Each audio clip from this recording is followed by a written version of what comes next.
Good afternoon, traders. It's a delight on a Sunday afternoon on July 7th. Netflix. We're featuring video 2 of the Netflix and how we were trailing the moving average with an ascending base. It shook the buyer out. It had a drawdown, pulled back 3 days. We issued the buy in video 1. This is today, and it's video 2, and we can see the 3-day breakout testing 697, right below 700 on Netflix, and we did.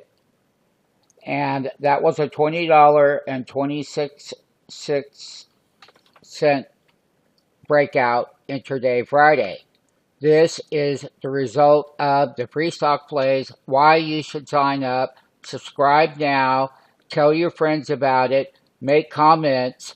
Do you agree with the free stock play on Netflix where it was issued and the date and the reasons why, and then the end result right up here at that very high?